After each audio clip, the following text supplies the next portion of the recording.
So everyone, we've come to the last part of our Legend of Zelda retrospective. And we're kicking things off with the launch title from the Nintendo Wii with Twilight Princess. Big thing with Twilight Princess was that it was initially supposed to be out for the GameCube, but Nintendo decided to add the motion controls and make it a launch title for the Wii, and give people more incentive to buy the console. And in Legend of Zelda Twilight Princess was also the first Zelda title to where we got the first dark, realistic looking Hyrule and Link. It also gave us some very cinematic moments. After the events of Ocarina of Time in the Kid Link universe, Ganondorf is hunted down and arrested. The order of execution was placed upon him by the ancient sages, but it failed. He somehow obtained the Triforce of Power, enabling him to survive. Ganondorf broke free and killed the Sage of Water.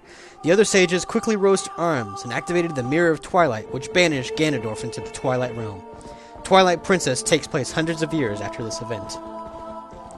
Link is working as a ranch hand and is asked by Russell to deliver the Ordon sword and shield to the royal family as gifts for the Hyrule Festival. But along the way, Link runs into strange enemies who seem to appear out of nowhere. The monsters kidnap the children of the village as well as Epona. As Link tries to save them, he is knocked unconscious. When he wakes up, almost all of Hyrule is covered in this twilight. Once his head clears, he runs towards the castle only to be met with a giant dark wall. As he inspects the wall, a shadow beast grabs Link and pulls him through. When inside the twilight, Link is transformed into a wolf. The transformation takes a major toll on him and he passes out. The nearby monsters then drag Link to the dungeons of the Hyrule Castle. Inside the dungeon, Link meets Midna of the Twilight race. After freeing him, the two escape the castle and meet Princess Zelda. She tells Wolf Link that the monarchy of Hyrule has been overthrown by Zant, a powerful Twilight. He plans to convert the entire world into Twilight and merge his kingdom into Hyrule, creating one massive world. Link and Midna are transported back to Ordon Village, where the Light Spirit tells him that in order to erase the Twilight, he must retrieve the Tears of Light to restore light to Hyrule, and Midna says that Link must find the fused shadows in order to defeat Zant. As stated before, Twilight Princess was planned to be a GameCube release. It was, in fact, supposed to be Wind Waker 2, but director Eiji Aonuma decided to appeal to the North American market. Miyamoto was concerned that by simply changing the presentation wouldn't be enough. There needed to be something new gameplay-wise, so they came up with the idea of horseback combat. Then as that progressed, they tweaked the graphics and actually made the overall game better because it fit with the more mature Link. The idea of Link transforming while in the Twilight is a recurring theme in Zelda games. You had the light and dark worlds in Link to the Past, which also transformed Link into the animal when he first went into the Dark Portal, and Ocarina and Oracle Sages, where Link travels between the two timelines. Eiji left to a team to work on the Minish Cap, but then he returned to notice that his team was having trouble. Eiji had just recently began work on the Zelda title that comes after Twilight Princess, Fire Emblem Hourglass, and saw how big of a change the touch interface affected the game. It was around this time that the Wii, still codenamed the Revolution, was being developed. Miyamoto thought that the pointing interface of the Revolution would be great for aiming and firing arrows in a Zelda title.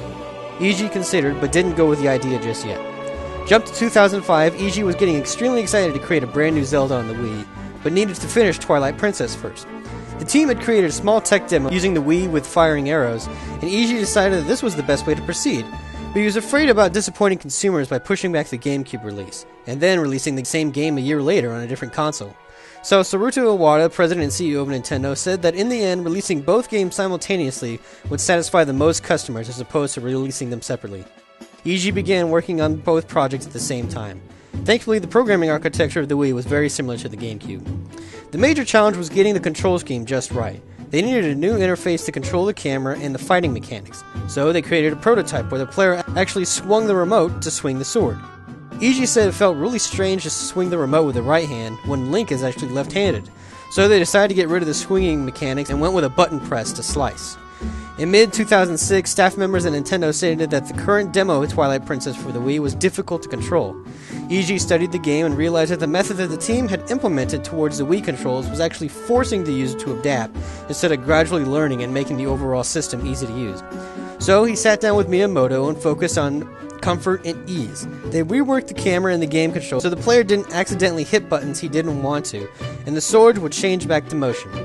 The problem still remained that Link was left-handed, but the player would be swinging in the right hand.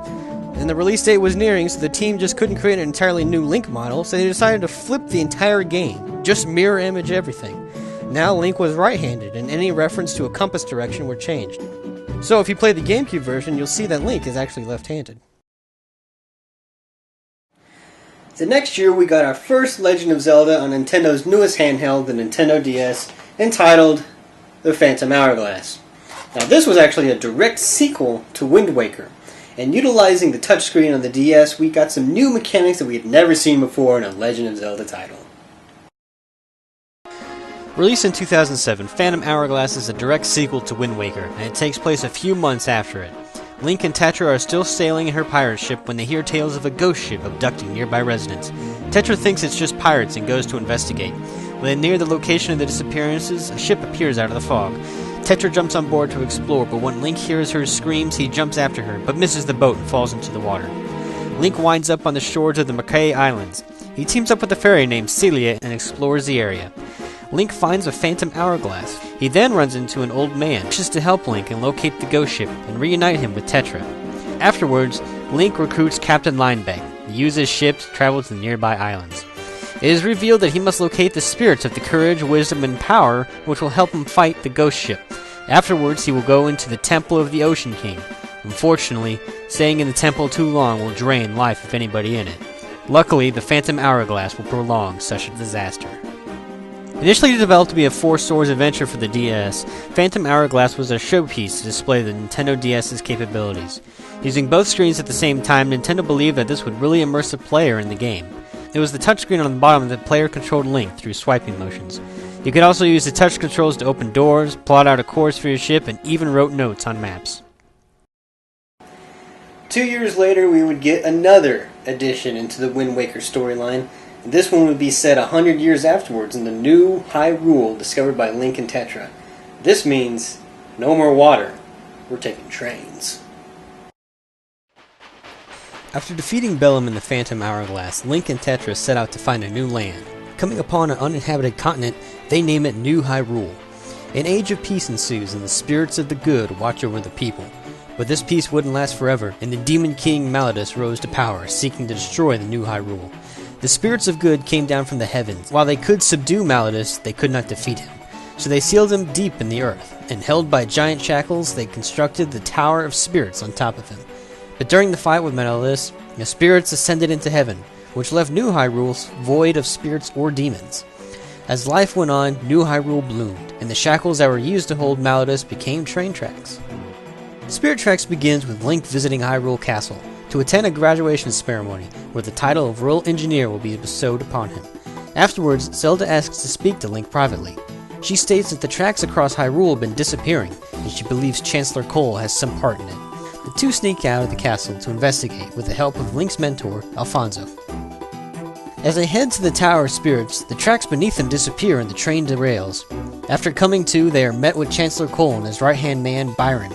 Cole reveals himself to be a demon who wishes to release Malladus from his prison and uses Zelda's body as a vessel for his soul. Byron attacks Alfonso and Link, defeating both. Before being knocked out, Link sees Cole separating her soul from her body and turning it into an empty container. Link wakes up in Hyrule Castle and sees Zelda's spirit trying to communicate with others, but only Link can see her. Now knowing Cole's plan, the two return to the Tower of Spirits and speak with the sage, Anjin. He tells them that they must restore the tracks by finding the rail maps located in temples across Hyrule. Spirit Tracks took a pretty big departure from previous Zelda titles in that there really isn't any freedom. The tracks keep you relegated to a specific path. This was also the first Zelda title where you can get to control Zelda herself. Eiji Aonuma was the producer on Spirit Tracks and actually came up with the idea of using a train instead of a boat again. He was given the idea from a book his son loved called The Tracks Go On. In the book, children construct train tracks and created tunnels or bridges. Eiji felt the book would be a great fit with the series, but he kept that fact to himself. The train concept would like, but the idea of players placing their own tracks presented a programmer's hell. With worlds as large as Zelda titles, it would just be impossible to program all the possibilities. So they came up with the idea that the tracks were already laid out, just disappeared, and using the maps, the players would gradually make them reappear across the world.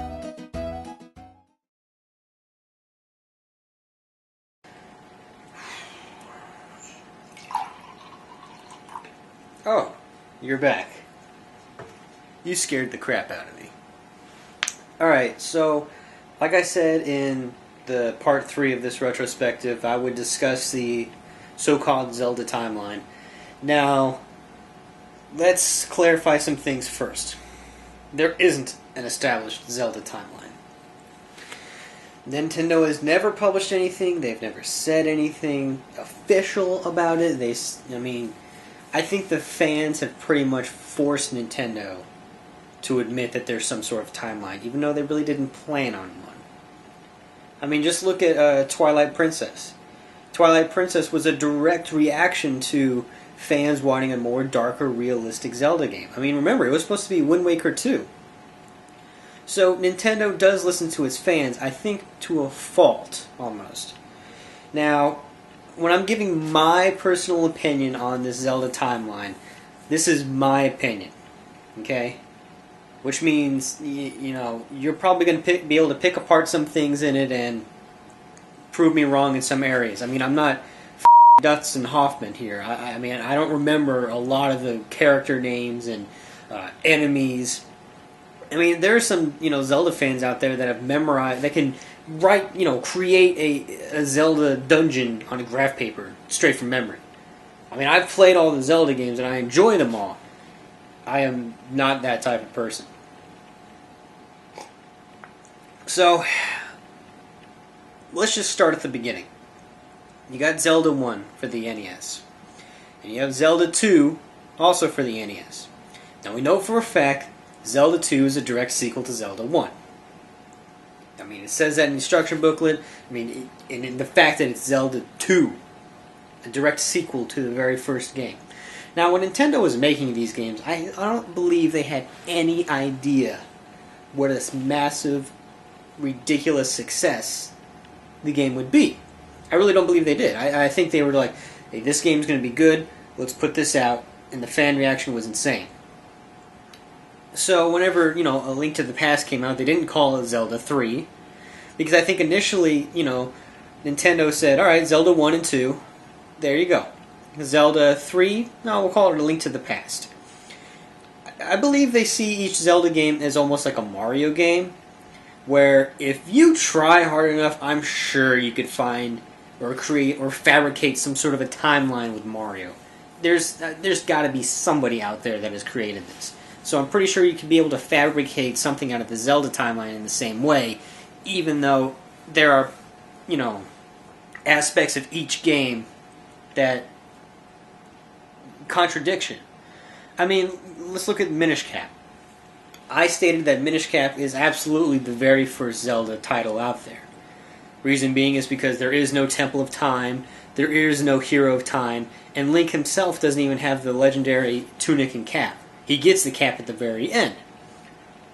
But there's a character in that. They're called Moblins. Moblins are those giant, pig guards, and they were created by Ganon. And Ganon created these guys in the image of himself. But Vati is the main bad guy in Minish Cap.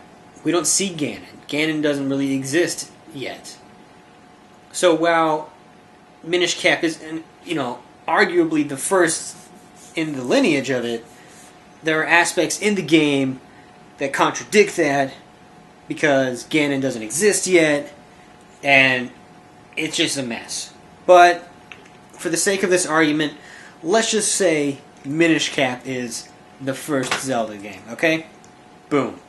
We got that. Next up would probably be Ocarina of Time. And the big deal with Ocarina of Time is that it splits this so-called Zelda timeline. You have Link, who went back to being a child to live out his childhood. So you have a universe where Link is a child and Ganondorf does not destroy the world, does not destroy Hyrule. And then you have the Hyrule where there was an adult Link that was completely destroyed by Ganondorf. So you've got the post-apocalyptic Hyrule, and then you've got the non-apocalyptic Hyrule. Let's go with the post-apocalyptic one since it's the shorter one. We know in Wind Waker that the King of Hyrule floods the world, and Hyrule is essentially no more. So, with that fact, Wind Waker is the first game in the adult Zelda timeline. And then we know for a fact that Phantom Hourglass is a direct sequel to that, and we know for a fact that Spirit Tracks takes place 100 years after Phantom Hourglass and is a direct sequel to that. And Spirit Tracks is the last title in that universe. So we've nailed down the Adult Link apocalyptic universe. Let's go to Kid Link. We know for a fact that Majora's Mask is a direct sequel to Ocarina of Time through Young Link. So that's the first one in the Young Link saga. After Majora's Mask would most likely come Twilight Princess. Twilight Princess discusses the two worlds, the regular Hyrule and the Twilight Realm. And we'll see these two worlds again in later games. But this was the first one that kind of like, alright, listen, this is how these happen. These are, who controls this realm, what happens in this realm type of deal. After that would be Four Swords, which was attached to the Link to the Past game on the Game Boy Advanced, because Ganondorf was killed in Twilight Princess, so Vaati returns. Vaati was the main guy in Four Swords. And we know Four Swords Adventures is a direct sequel to Four Swords. So after Four Swords Adventures, it would probably be A Link to the Past. Because A Link to the Past dealt heavily with the Dark World, or the Twilight Realm, or whatever you want to call it. I'll also talk about Angaheim resurrecting Ganon. And so then Link defeats Ganon again. He places the Master Sword in the Grove, never to be used again. After A Link to the Past, maybe the original Legend of Zelda. I don't know how many years afterwards, 100 years, 200 years after that. And this one is definitely going out on a limb. Because in Link to the Past, Link uses the Triforce. He uses his wish for the Triforce to reverse everything, all the actions done by Ganon. So if that's true, then Ganon never fought Link, therefore Ganon still exists. And then he gathers an army and then attacks in Legend of Zelda. And then we know for a fact that Zelda 2 is a direct sequel to that. And Ganon's followers are trying to resurrect Ganon, which you killed in Zelda 1. After that would be the Oracle of Ages and Oracle of Seasons, because once again, the sorceress from Oracle of Ages and the general from Oracle of Seasons are trying to resurrect Ganon. And they do resurrect Ganon, and only whenever you use both games can you kill Ganon. Then after that would be Link's Awakening, because Link's Awakening has nothing to do with Ganon, has nothing to do with the Triforce, has nothing to do with Zelda, and it's literally just Link who went to adventure, and his ship crashed and washed up on a beach, and that whole thing. But then again, that could also be in the Adult Link timeline when the world is overrun with water and it's flooded. It could be fit in there somewhere. It's really just a mess, and I think people need to just sit down and stop trying to figure this out. I honestly don't believe there is a Zelda timeline. I think Nintendo just made some great games, and then because the fans kept wanting some sort of proof that there was a timeline, just because this game was a sequel to this game, that Nintendo was like, alright, sure, there is a timeline. But I mean, if you look at these games, the smartest people out there, I mean, let's just, for example, get goddamn,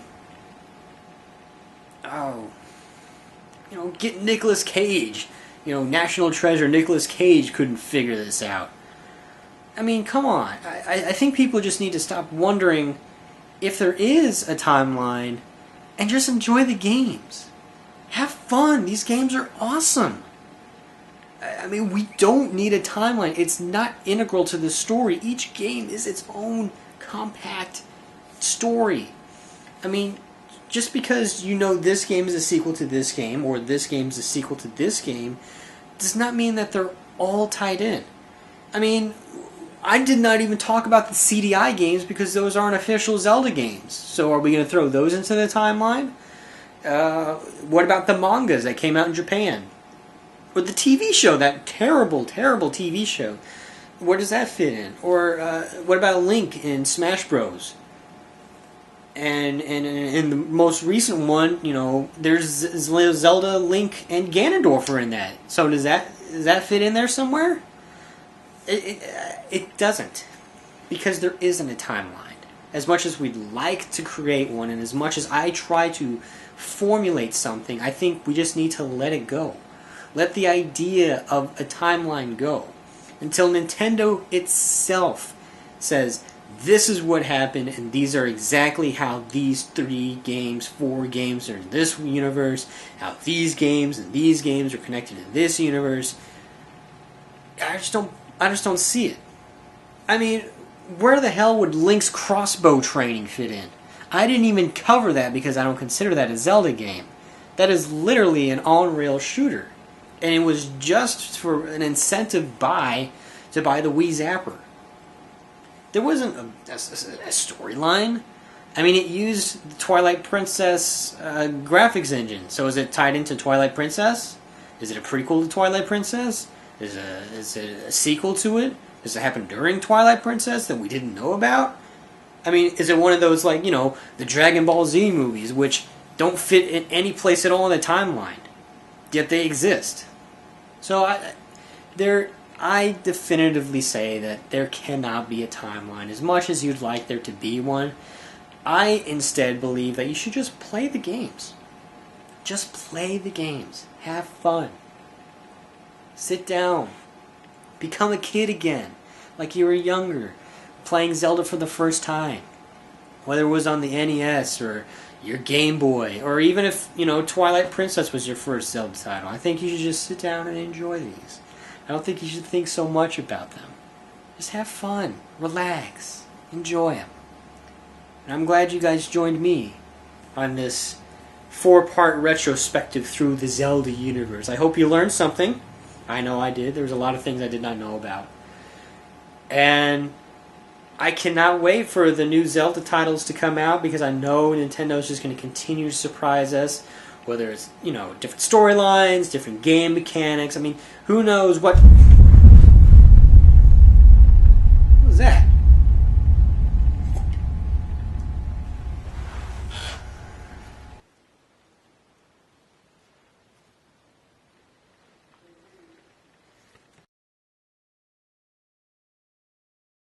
Where did this come from?